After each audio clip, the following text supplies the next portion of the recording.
Hello everyone, welcome to my YouTube channel Maths Pyramid. Today we are going to discuss about the relationship between zeros and coefficients of a linear and quadratic polynomial.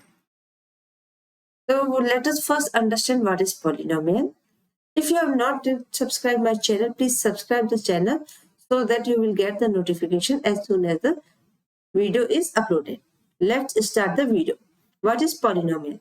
Polynomial is an algebraic expression consists of variables, coefficients, and exponents where the exponents are whole numbers. These cannot be negative numbers or rational numbers.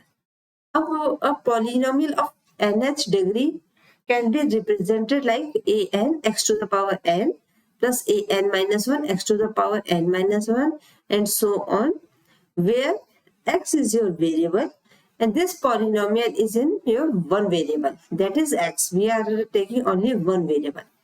And your an minus 1, a0 all are real numbers and they are constants. And an cannot be 0 as we are taking it for the nth degree.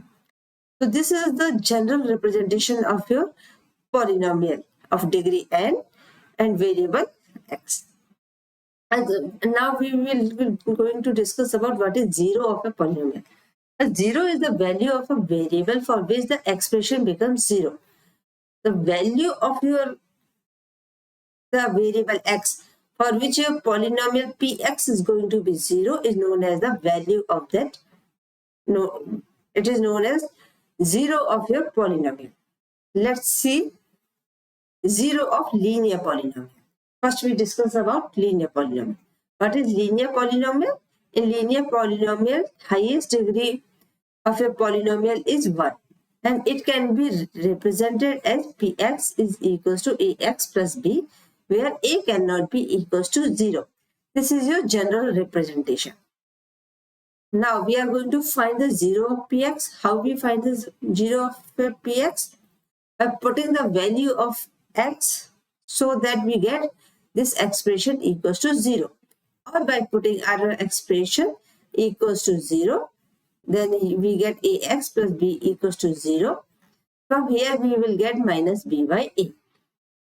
So this is the value of the x for which your polynomial, linear polynomial is going to be 0.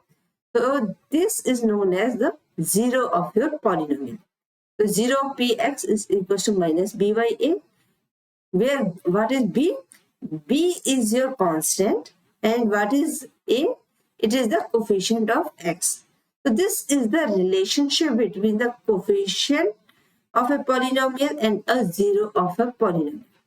So without further solving it, you can directly find the zero of your linear polynomial by this relationship. You are having an example, px is equal to 7x plus 8. You have to find the zero of this polynomial. So what is the zero of your polynomial? Minus b by a. What is b? Constant.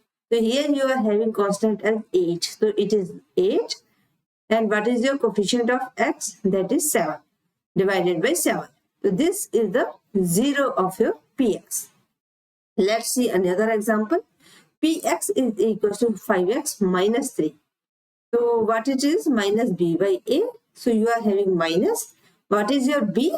B is your constant. So it is minus 3. So minus 3 divided by 5. 5 is your coefficient of x. So it is 3 by 5. So in this way you can find the zero of your linear polynomial. Now we are going to discuss about the zeros of your quadratic polynomials. So let's see what is quadratic polynomial. Quadratic polynomials are having highest degree of their polynomial is 2. Since its highest degree is 2, so it has maximum number of solutions, or you can say maximum number of zeros are 2. Because this has only 2 values on which your expression can become 0. Okay. So general representation of your quadratic polynomial is px is equals to ax square plus bx plus c, where a, b, c are real numbers and a cannot be equals to 0. Now, we have to find the value of x for which this expression is going to be 0. We don't know what the value will be. So let alpha and beta be the zeros of your polynomial px. So we can write it like ax square plus bx plus c is equals to k, x minus alpha and x minus beta by factor theorem. We solve the quadratic polynomial by splitting the middle term. Okay, so you can split the middle term and find the factors, or you can directly write k x minus alpha x minus beta. This is the final, where x minus alpha is a factor of your polynomial x, and x minus beta is your factor. Because on putting it equals to 0, you will get x is equals to alpha and x is equals to beta, which are the roots of your, which are the zeros of your polynomial. So further, now what we have to do, we are going to expand it by multiplying our factors. So we will get k x square minus alpha x minus alpha beta, alpha minus beta x plus alpha beta. Okay, when you go further solve it, you will get k x square minus alpha plus beta x plus alpha beta. So this is, on multiplying it, you will get this equation, which you can write it as like this.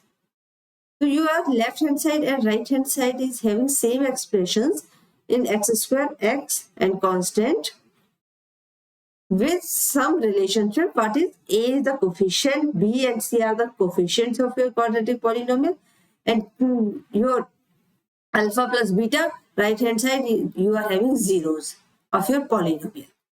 So from this relationship, from this equation, what you have to do, you have to compare the coefficients of x square, x and constants, both the sides. So a is equals to k by comparing x square.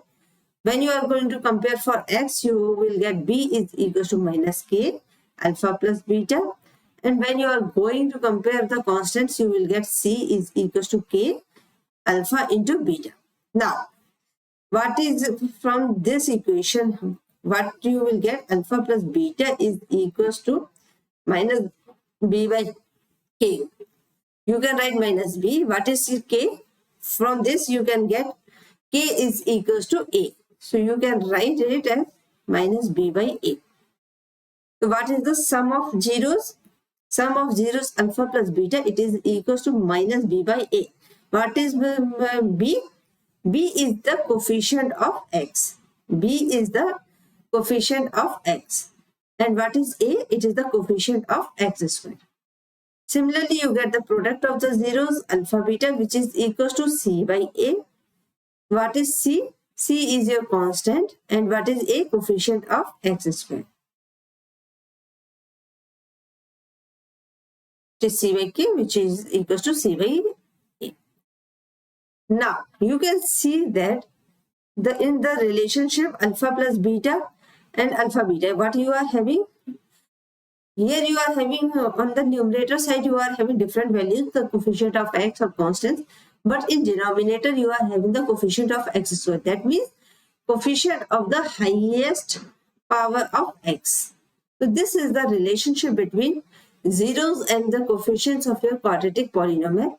With the help of this, you can write the equation. If zeros are given to you, you can easily write a quadratic equation. Or if quadratic equation is given to you, you can directly find the relationship between your zeros and these coefficients. Let's see the example we are having. We are having an example.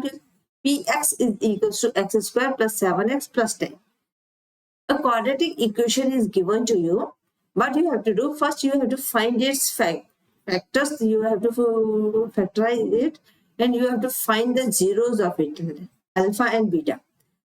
Further, what you have to do, you have to verify that alpha plus beta is equals to minus b by a, and alpha beta is equals to c by a. So let's try this. So how you solve it? Quadratic equation is solved, it can be solved by splitting the middle term. So you will get x square plus 2x plus 5x plus 10. We split the middle term. So you will get x plus 2 plus 5, x plus 2. Taking x plus 2 as common, you will get x plus 5. So what are the factors you will get? You will get the factors x plus 2 and x plus 5. Now equate your px equals to 0. So you will get x is equals to minus 2 and x is equals to minus 5. So you will get alpha and beta as minus 2 and minus 5. These are the zeros you will get. Now you have to verify whether it is correct or not. So put alpha plus beta, which is equals to minus 2 minus 5, it is equals to minus 7. And 1 minus b by a. From the equation you can see it is minus 7 by 1. Means your roots are correct. Second is alpha beta. Alpha beta is minus 2 into minus 5, which is equals to 10. From the equation you can say it is 10 by 1. Now you have verified that the roots which you have found out, they are correct as the relation between them holds true. So this is the way you can use the relationship. And another way to use this relationship is if the roots are given, let roots minus 2 and minus 5 is given to you. So you can write the equation as px is equals to k x square minus alpha plus beta, means minus 2 minus 5x plus into alpha beta minus 2 into minus 5 plus. So this is your equation which you can write from the zero. If you are having any doubt and query, please write in the comment box. If you find the video useful for you, please like and share the video. Thank you so much.